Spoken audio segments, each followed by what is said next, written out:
Hello everyone. As I have said in my previous post, today I'm going to solve one lead code problem on arrays. So let's see. This is the problem we are going to solve in the lead code. This is the first problem in the arrays topic of lead code. I hope you will be understanding my language and see. By default it will show by on opening. By default it will show like this. Here you have to choose the language.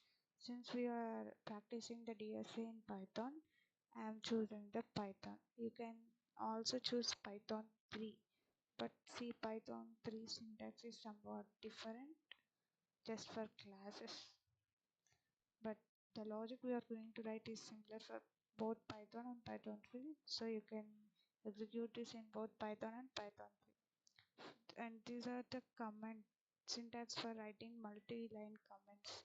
They have written some comments. See this, what they have given.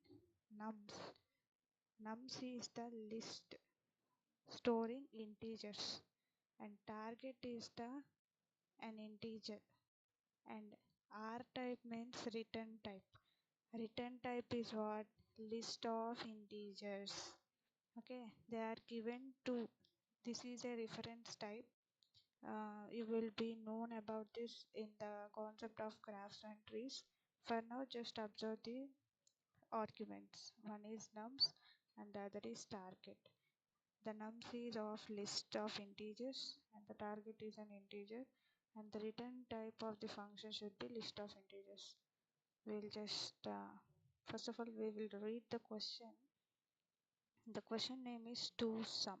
Sorry, the question name is to sum. Here, what we are given an array of integers nums. See, we are given with an array of integers nums. Array of integers means what? An array with which stores integers. See an example. Nums, it is an array of integers, and an integer target. We are given with an integer target like this. Okay. Now return indices. What we have to return? Indices of two numbers. We have to return indices of two numbers. See, not the numbers. Indices of two numbers such that they add up to target. Means those two numbers when added should be equal to target. And you may assume that each input would have exactly one solution, and you may not use the same element twice. Same element twice means, see this example. mm, for example, this one, you may not use the same element twice means we can use 3 and 3. Why? Because they are stored at different indices. This is index 0, this is index 1. But you cannot make 2 plus 2 or 7 plus 7, 11 plus 11. Means you cannot take same index twice. Not same element at the same index. This is what the question means. And each question will have exactly one solution. Just I'll tell you right now. We have given with an array and target. Now what we have to find? We have to find a list of indices of two numbers whose sum is target. For example, target is 9. Now observe the elements 2, 7, 11, 15. Which two numbers will add up and get 9? 2 plus 7 is 9. There is only exactly one solution as we are given with. And what are the indices? See, we have to return indices. So we have, what are the indices of 2, 7? I have already told you that in list of index starts from 0. So this is 0, 1, 2, 3. So we have to return 0, comma 1. Okay. Then what is the second input? 3, 2, 4, and the target is 6. 3 plus 2, not 6. See, 2 plus 4 is 6. What are the indices? 0, 1, 2. So we have to return 1, comma 2. We have to return list of integers. That's why we have written the list. Okay. then 3 comma 3, target is 6, simply 3 comma 3 is 0 comma 1. Now just tell me, how can we solve this problem? Let me open, see, let us discuss what we are given with. The first test case is 2 comma 7 comma 11 comma 15, I think, yeah, 15, and our target is 9. Okay, our target is 9. Now first we will take 2 pointers. This is the brute force approach, everyone will know about this. First we will take uh, first we will take 2 as I and start j from I plus 1. Then we will start comparing I with every j, like this. We will go on comparing. If 2 plus 7 9, return 2, else here in this case we will return. But if in case it is not equals to the target, then we will move 2 plus 11, then 2 plus 15. After that we will shift I and j. Means how will we shift? We will make 7 as I and initialize j with 11, and we will compare like this. Means is 7 plus 11 equals to target? If yes, return, else check like this, and so on. So how can we write the code here? We will write like this. We just need 2 pointers, and we are traversing like this. Means how many for loops we need? We need 2 for loops. Why we need two for loops? Because we are using two changing variables. Let's use this for I in range of up to which range we have to um, travel, up to length of nums. Means length of nums. And what is the inner for loop? The inner for loop starts, we use variable j for inner for loop. For j in range, see, from where j should start? J should start from I plus 1 in the every case. Means I plus 1 up to where? Length of nums. Up to length of nums.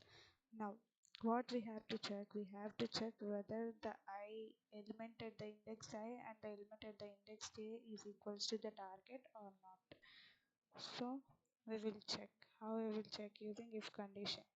If nums of I plus nums of j is equals to the target given, then what should we return? We should return the indices. Indices are stored in which variables? I and j. That's why we have to return a list. Means I comma j. That's it. Why we have written the return statement here? Because once we have found the target, we should return. Means in this case we know that 2 plus 7 equals to target. Now we should stop the implementation here. We should not go to this all test cases. So once the result is found, we should return. Okay, let's execute this and see. See, all the cases are accepted, and see submit.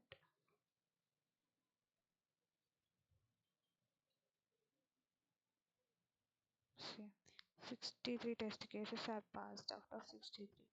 I would like to discuss about the template. For example, let me clear this and reset. Confirm. This is what we are given with. Note that, mm, let me erase all of this. But,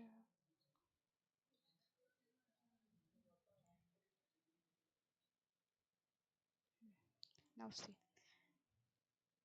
here see, we are not giving.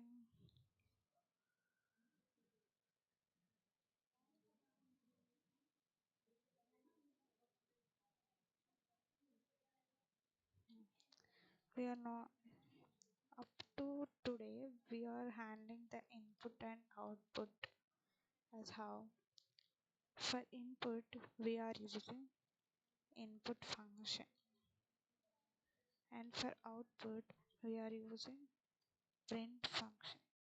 Now, the practicing platforms like Leetcode will not allow the input and output functions. They will itself call. For example, see here they have defined a function. Inside the function, we are writing the logic, and everyone must be known this function will not be executed and will not return anything until we call this function. But we didn't call our function to sum in the previous time. Then how it has been executed means the lead code itself means the lead code itself will call the function. Note this point. Lead code will call the function automatically,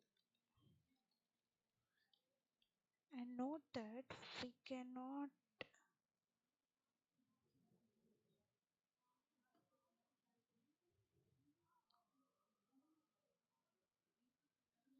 Okay, it will call the function automatically, and note that we cannot use input function or print function inside the lead code.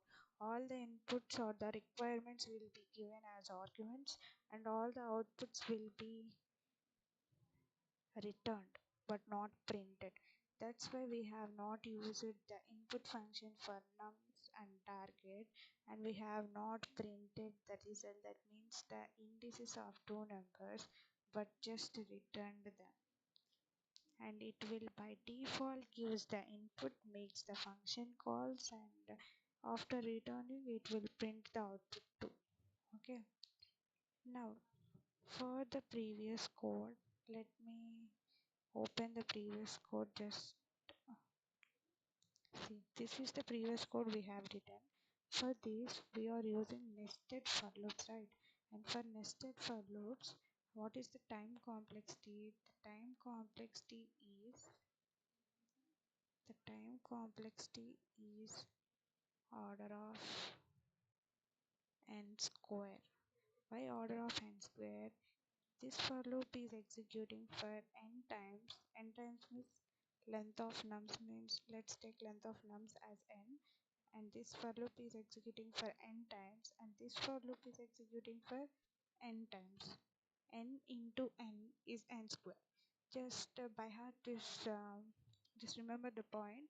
If we use single for loop, then the time complexity will be order of n, and if we use the nested for loop, the time complexity will be order of n square.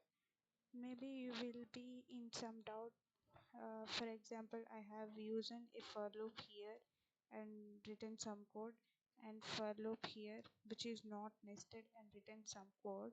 Then this time complexity is order of n, and this time complexity is order of n, and total time complexity is order of n only. But in the case of using nested for loop, the time complexity will be order of n into n.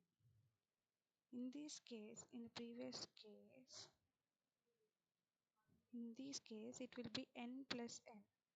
n plus n, and it becomes 2n, and 2 is ignored and n is written. But here we are not using two separate for loops, we are using nested for loops. That's why the time complexity is order of n. And what is the space complexity? The space complexity is we are just using two variables for our logic. We are not creating any other variables. So it is the constant. So space complexity is a constant that is order of 1. But this is not the efficient approach. We have to use another approach for this. And that another approach is nothing but using a dictionary. Let me tell you how it will works first, and then we will move for it. Um,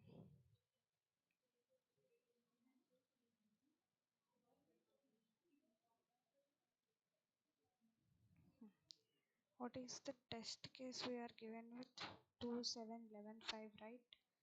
Now we will create a dictionary. Dictionary is represented using flower brackets, and we will use elements as keys. What are the elements? 2, 7, 11, 15. We will use the elements as keys and the indices as the values, means 0, 1, 2 and 3.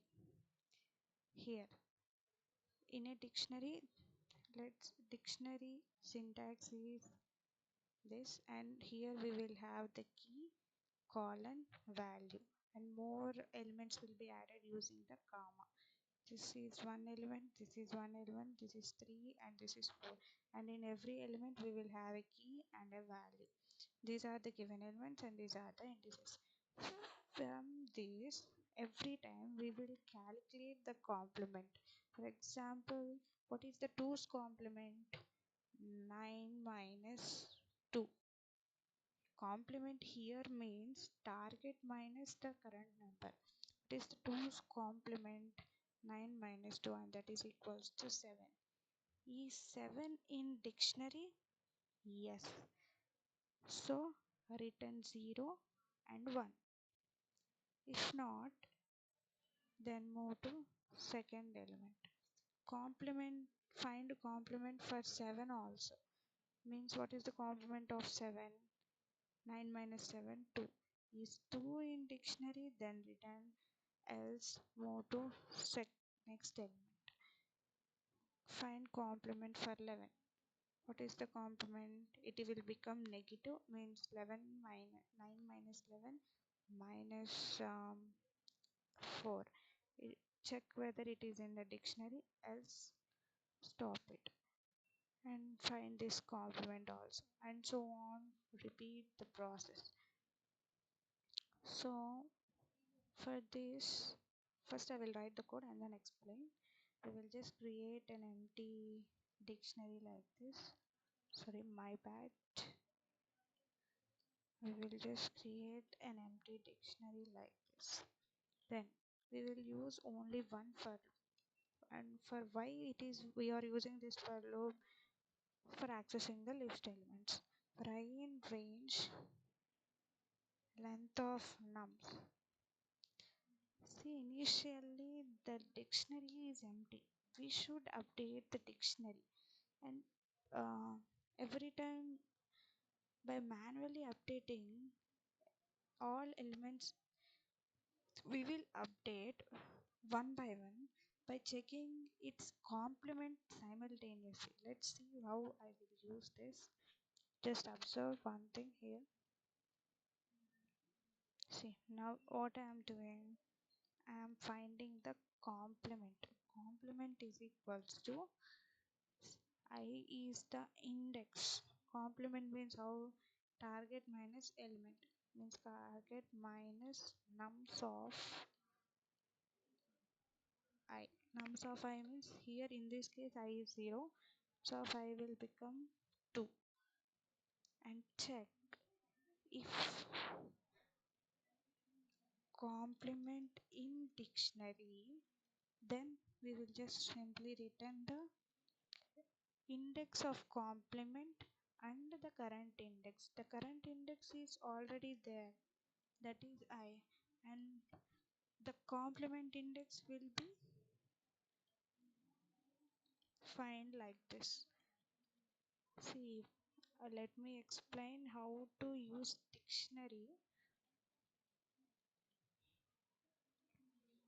For example, we have a dictionary 1, 2, and A.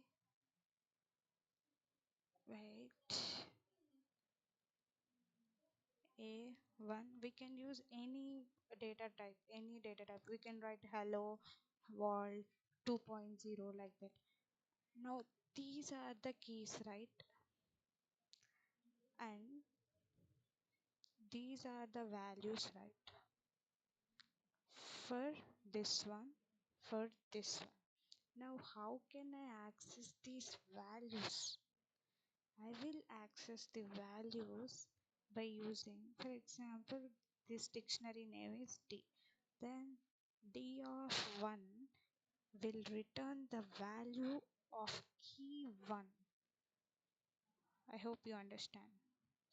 For example, if I have written D of A is the key and it will return me the value at the key A. What is it? 1. Okay. So I am returning the D of complement. Means what I am returning? The index of complement. After that, what I am doing? If it is not there, then I will add. How I will add? D of complement is equals to I. Let's trace this path, and before tracing, let me just run it. If you have seen the test case is being accepted, wait a minute.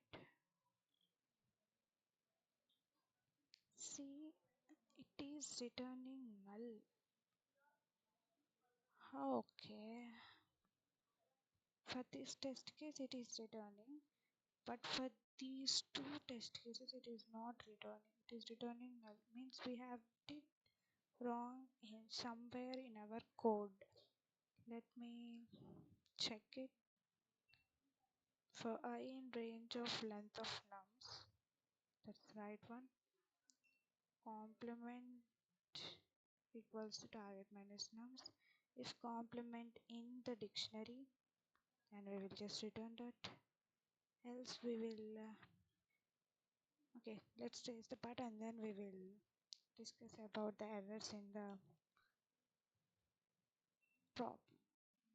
Now, first we have created an empty dict and named it as D, right? And for first time, what we are computing in for loop, we are computing the complement of the first I. Means complement of 2. What is the complement of 2? Complement of 2 means complement. I am taking complement as the complement equals to target 9 minus what is the first nums of I? Nums of 0 means 2.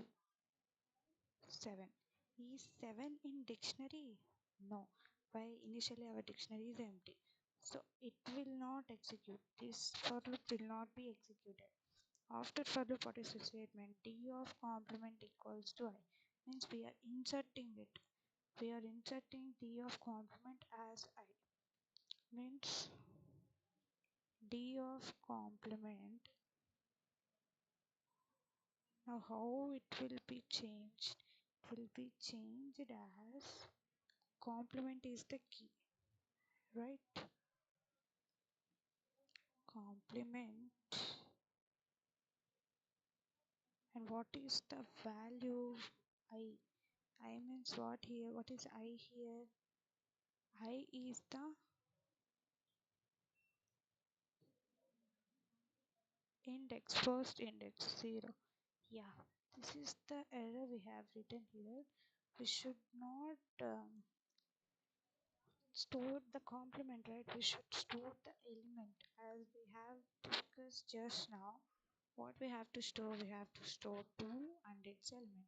Here we are storing the 2 and its index I. Now just see, if we have started tracing the path, then we will definitely know about the logic slowly. See, all the test cases have been accepted, and let us continue with our this one. And this is wrong here. See, 7 is not in the dictionary. 7 is not in the dictionary. So we are adding. How we are adding? D of nums of I. Nums of I means what? What is the num of I? 2. I is 0, right? Then what is the nums of I? Nums of I will become 2. So I will store 2 and its index 0. After that, for I, now I will become 1, and for this I will calculate the complement, means target minus nums of I, means 9 minus, now our nums of I is what? Nums of the 1, that is 7, and it will be 2. It's 2 in dictionary. This is the dictionary. Is 2 in dictionary? Yes. Now what I am returning? I am returning the D of complement, means D of 2. What is D of 2? 0. Its index. Comma the current index. What is the current index? I is the current index. Now I am returning the 0, comma 1 as the list. Let us take another example because it is the first traversal, right? Here we are given with 3, 2, 1. Initially the dictionary is empty. Then we will find the complement for I is equals to 0. I is equals to 0.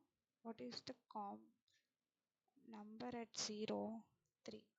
9 minus 3. What is 9 minus 3? 6. Is 6 in the dictionary? No. Then what we will do? We will just update the dictionary with the nums. Means nums of I, comma. How we are updating?